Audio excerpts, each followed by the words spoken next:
Hi viewers, இன்றைக்கான வீடியோவில் என்ன நடக்கலாம்னு சொல்லிட்டு பார்க்கலாம். வீடியோக்குள்ளே போகிறதுக்கு முன்னாடி நம்ம சேனலை லைக் அண்ட் சப்ஸ்கிரைப் பண்ணிவிட்டு கொஞ்சம் சப்போர்ட் பண்ணுங்கள்.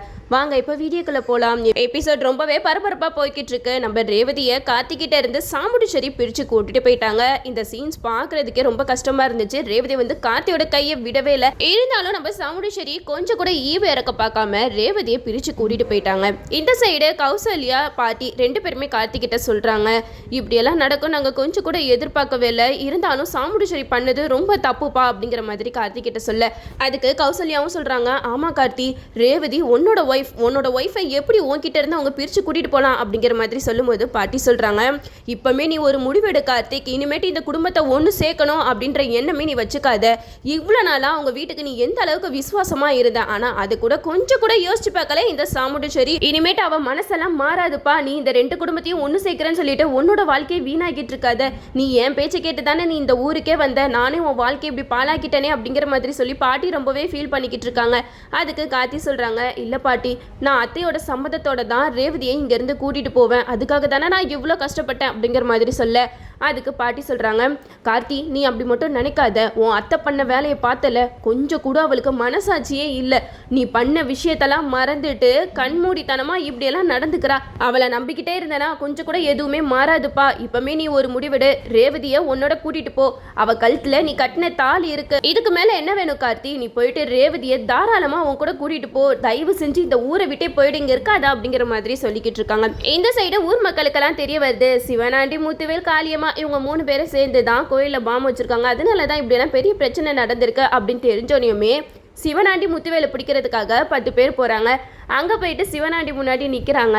அப்போ அந்த 10 பேரை பார்த்துட்டு சிவனாண்டி முத்துவேலுக்கு ஒன்றுமே புரியல. என்னப்பா கோயிலில் கும்பாபிஷேகத்தை வச்சுக்கிட்டு இங்கே எதுக்காக வந்தீங்க அப்படிங்கிற மாதிரி கேட்க, அதுக்கு அவங்களாம் சொல்கிறாங்க, என்னடா பண்ணுறதெல்லாம் பண்ணிவிட்டு ஒன்றும் தெரியாத மாதிரி ஜாலியாக இங்கே உட்காந்துருக்கீங்களா? இதுக்கு மேலே இவங்க கிட்ட பேசிட்டு இருந்தால் வேலைக்கு ஆகாது அப்படிங்கிற மாதிரி சொல்லும்போது சிவனாண்டிக்கு ஒன்றுமே புரியல.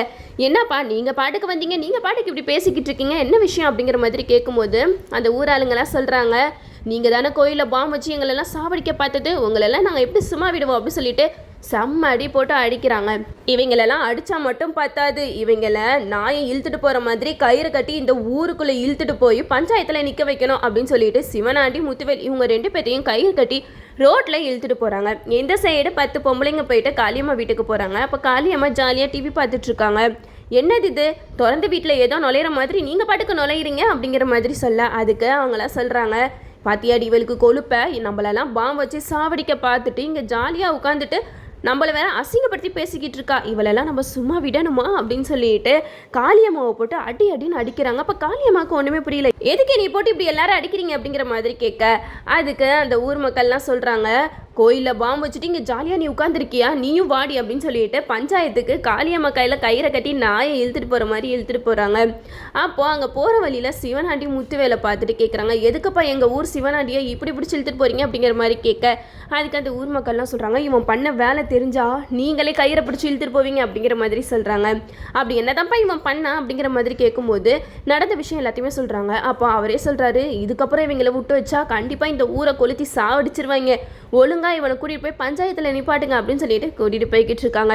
இந்த சைடு நம்ம ரேவதி வந்து ரொம்பவே ஃபீல் பண்ணி அழுதுகிட்டு இருக்காங்க. அப்போ மயில், ராஜராஜன், ரோகிணி இவங்கெல்லாம் வந்து ரேவதியை சமாதானப்படுத்திட்டு இருக்காங்க. ரேவதி உன் நிலைமை எங்களுக்கு புரியுது, அம்மா கொஞ்சம் கூட ஈவருக்கு எல்லாமே இப்படியெல்லாம் பண்ணியிருக்கவே கூடாது, உன்னை எப்படியாவது கார்த்திக் கூட சேர்த்து வைக்கணும்னு எங்களுக்கு மனசு துடிக்குது, ஆனால் அதுக்கான வழி என்னதான் எங்களுக்கு தெரியல ரேவதி அப்படின்னு சொல்லிட்டு மயில், ரோகிணி, ராஜராஜன் சொல்லிக்கிட்டு இருக்காங்க. அப்போ ரேவதி சொல்கிறாங்க, இதெல்லாம் நடக்கும்னு எனக்கு ஆரம்பத்திலே தெரியும், அதனால தான் ராஜாவை நான் உண்மையை சொல்ல வேணான்னு சொல்லிட்டு இருந்தேன் அப்படிங்கிற மாதிரி சொல்லும்போது ரோகிணி சொல்கிறாங்க, அப்போ உங்க எல்லாருக்குமே ராஜா வந்து பாட்டியோட பேரன் தெரியுமா, எதுக்காக என்கிட்ட கூட ஒரு வார்த்தை சொல்லலை அப்படிங்கிற மாதிரி கேட்கும்போது மயில் சொல்கிறாங்க, பார்த்தல ரோகிணி, உண்மை தெரிஞ்சு அத்தை என்ன முடிவு எடுத்தாங்கன்னு சொல்லிட்டு அதனால தான் நாங்கள் இந்த விஷயத்தை யார்கிட்டையும் சொல்லாமல் இத்தனை நாளாக மறைச்சிட்டு இருந்தோம். ஆனால் என்னைக்காவது ஒரு நாள் இந்த விஷயம் வெளியில் வரும்னு எங்களுக்கு தெரியும், ஆனால் இப்படியெல்லாம் வெளியில் வந்து இந்த மாதிரிலாம் ஆகும் நாங்கள் கொஞ்சம் கூட நினச்சி கூட பார்க்கல அப்படிங்கிற மாதிரி நம்ம மயில் வந்து சொல்லிக்கிட்டு இருக்காங்க.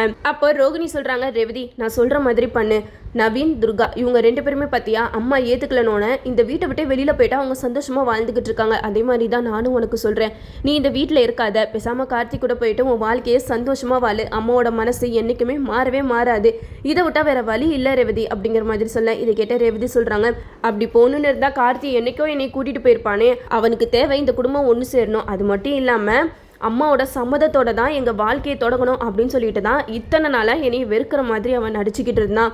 இதெல்லாம் பார்த்துட்டு தான் சரி எல்லாம் ஒரு நாள் நல்லதாக நடக்கும் அப்படின்னு சொல்லிட்டு நான் வெயிட் பண்ணிட்டு இருந்தேன். ஆனால் கடைசி நேரத்தில் இப்படியெல்லாம் நடக்கும் நான் கொஞ்சம் கூட எதிர்பார்க்கல அப்படின்னு சொல்லிட்டு ரேவதி வந்து பயங்கரமாக ரோகிணி கிட்ட சொல்லிட்டு அழுதுகிட்டு இருக்காங்க. அதுக்கு மயில்வாகனமும் ரோகிணியும் ரேவதி கிட்ட சொல்கிறாங்க, இங்கே பாரு ரேவதி, இதை விட்டால் நம்மளுக்கு வேற வழி இல்லை, நீ கார்த்தியோடையே போயிரு, கார்த்தியை பிரிஞ்சு ஒன்னாலே வாழ முடியாது, கார்த்தினாலேயே நீ இல்லாமல் இருக்க முடியாது அப்படிங்கிற மாதிரி சொல்கிறாங்க. இதை கேட்டதுமே ரேவதி வந்து விறுவிறுன்னு ஹாலுக்கு போகிறாங்க. அங்கே சந்திரகலா சாமுண்டீஸ்வரி 2 பேருமே உட்காந்துருக்காங்க. அப்போ சாமுண்டீஸ்வரி ரேவதியை பற்றி கேட்குறாங்க, என்ன ரேவதி நீ இன்னும் காலைல சாப்பிடலன்னு கேள்விப்பட்டேன், சீக்கிரம் போய் சாப்பிடு அப்படிங்கிற மாதிரி சொல்ல அதுக்கு ரேவதிக்கு செம்ம கோவம் வருது.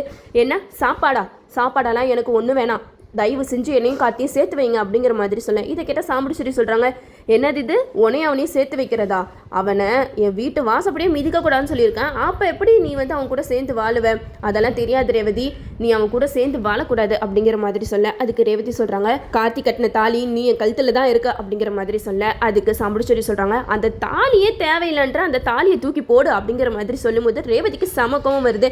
என்னமா நினச்சிக்கிட்டு இருக்கீங்க, உங்களை மாதிரி நினச்சிங்களா, உங்களை மாதிரி ஒரு நிமிஷத்தில் என்னால் தாலியை கழட்டி தூக்கி வீச முடியாது, கார்த்தி ரொம்பவே நல்லவன், அது மட்டும் இல்லாமல் இந்த குடும்பத்துக்காக எவ்வளோ பாடுபட்டிருக்கான், ஒரு நிமிஷத்தில் அவனை தூக்கி எறிய சொல்கிறீங்க, நீங்கள் தானம்மா எனக்கு அவனை கல்யாணம் பண்ணி வச்சிங்க, இப்போ நீங்களே இப்படிலாம் பேசினா அது நியாயமா, உங்களுக்கு தேவைன்னா கல்யாணம் பண்ணி வைப்பீங்க, தேவையில்லைன்னா தாலியை தூக்கி எறிய சொல்வீங்க, என்னாலலாம் அந்த மாதிரிலாம் இருக்க முடியாது, இந்த தாலியை அவன் கட்டினது, நான் அவன் கூட தான் சேர்ந்து வாழ்வேன், நீங்கள் என்ன வேணாலும் பண்ணிக்கோங்க அப்படிங்கிற மாதிரி சொல்ல இதை கேட்ட சாமுண்டீஸ்வரிக்கு சமக்கமும் வருது. ரேவதி நீ என்ன பண்ணாலும் சரி நான் வந்து அவனை உன் கூட சேர்த்து வைக்கவே மாட்டேன் அப்படிங்கிற மாதிரி சொல்லிக்கிட்டு இருக்காங்க. அப்போது சந்திரா வந்து ரேவதி கிட்ட சொல்கிறாங்க, என்ன ரேவதி உனக்கு என்ன கொழுப்பு அதிகமாகிடுச்சா, அது என்ன அம்மா கிட்டே என் வாயை ஒசத்தி பேசிக்கிட்டு இருக்க அப்படிங்கிற மாதிரி கேட்க அதுக்கு ரேவதி சொல்கிறாங்க, இங்கே பாருங்க இது எனக்கும் எங்கள் அம்மாவுக்கும் நடக்கிற பிரச்சனை, நீங்கள் எதுலையும் தலையிடாதீங்க அப்படிங்கிற மாதிரி மூஞ்சில் அடிச்ச மாதிரி சந்திரகலா கிட்ட சொல்லிடுறாங்க.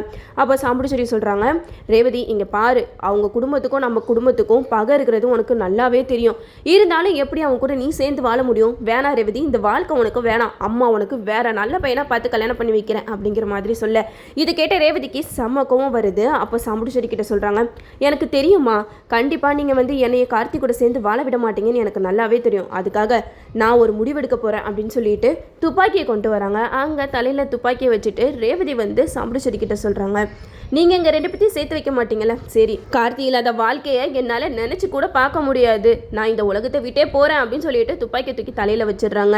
இதை பார்த்துட்டு சந்திரா வந்து ரொம்பவே சந்தோஷப்படுறாங்க, அப்பாடா அப்படியாவது நீயாவது போய் சேருடி அப்படிங்கிற மாதிரி சந்திரா வந்து ரொம்ப கேவலமாக மனசில் நினச்சிக்கிட்டு இருக்காங்க.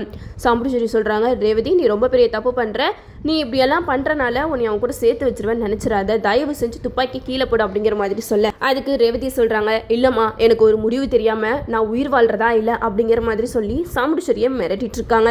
அப்போது சந்திரா வந்து சொல்கிறாங்க, அக்கா அவெல்லாம் எதுவும் பண்ண மாட்டா, நீ எதுக்கும் பயந்துட்டு இருக்காத, அவள் கார்த்தியோட நீ சேர்த்து வைக்கணும் அப்படின்னு சொல்லிட்டு உன்னையே மிரட்டிட்டு இருக்கா அப்படிங்கிற மாதிரி சொல்கிறாங்க.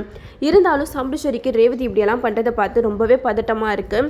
இந்த சைடு நம்ம கார்த்தியை தான் காட்டுறாங்க. கார்த்தி வந்து பாட்டிக்கிட்ட சொல்லிக்கிட்டு இருக்காங்க, ரேவதி வந்து என் கையை பிடிச்சிட்டு என்னை விட்டு போக மாட்டேன் அப்படின்னு சொல்லிட்டு துடிச்சது இன்னும் என் கண்ணுக்குள்ளேயே இருக்கு பாட்டி அப்படிங்கிற மாதிரி சொல்லி ரொம்பவே ஃபீல் பண்ணிக்கிட்டு இருக்காங்க. இந்த சைடு நம்ம ரேவதி வந்து சாமுண்டீஸ்வரியை மிரட்டிட்டு இருக்காங்க. நம்ம சாமுண்டீஸ்வரி இதுக்கப்புறம் மனசு இறங்குவாங்களா, சரி நம்ம பொண்ணுக்காக கார்த்தியை மாப்பிள்ளையை ஏற்றுப்போம் அப்படின்னு சொல்லிட்டு கார்த்தியை இந்த வீட்டு மாப்பிள்ளையை மறுபடியும் உள்ளே கூப்பிடுவாங்களா, அப்படி இல்லைனா அவங்க அடமெண்ட்டாகவே இப்படி தான் இருப்பாங்களான்னு சொல்லிட்டு நம்மளும் வெயிட் பண்ணி பார்ப்போம். ஓகே வீவர்ஸ், இந்த வீடியோ உங்களுக்கு பிடிச்சிருந்தா லைக் பண்ணுங்கள், மறக்காமல் நம்ம சேனலை சப்ஸ்கிரைப் பண்ணிடுங்க.